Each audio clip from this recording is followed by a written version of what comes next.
Postal ballot নিয়ে বিতর্কে প্রশ্নবিদ্ধ হবে ভোট, দায় নিতে হবে নির্বাচন কমিশনকেই, মত বিশ্লেষকদের। আস্থা ফেরাতে না পারলে নির্বাচনের গ্রহণযোগ্যতা হারাবে ইসি। গণ অভ্যুত্থানে রাজধানীর চানখারপুলে 6 শিক্ষার্থী হত্যা মামলার রায় আজ। আন্দোলনে আইন শৃঙ্খলা বাহিনীর বিরুদ্ধে এটি প্রথম রায়, অভিযুক্তদের সর্বোচ্চ শাস্তির আশা। চট্টগ্রামের জঙ্গল সলিমপুরে র্যাবের উপর সন্ত্রাসীদের হামলা, প্রকাশ্যে গুলি করে কর্মকর্তাকে হত্যা, আশঙ্কাজনক 3 জন সিএমএইচে, সাঁড়াশি অভিযানে যৌথ বাহিনী।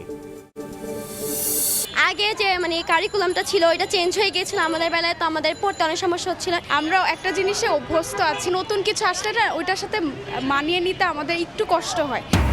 নতুন শিক্ষাবর্ষে আবারও বদলেছে পাঠ্যক্রম, বারবার পরিবর্তনে ব্যাঘাত ঘটতে পারে পড়াশোনায়, অভিযোগ শিক্ষার্থীদের।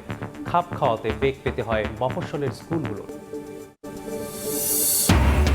এবং আশ্বাসেই ঝুলে থাকলো তিস্তা মহাপরিকল্পনা, অন্তর্বর্তী সরকারের ঘোষণায় চলতি মাসে প্রকল্প উদ্বোধনের কথা থাকলেও হচ্ছে না, আন্দোলন চালিয়ে যাওয়ার ঘোষণা।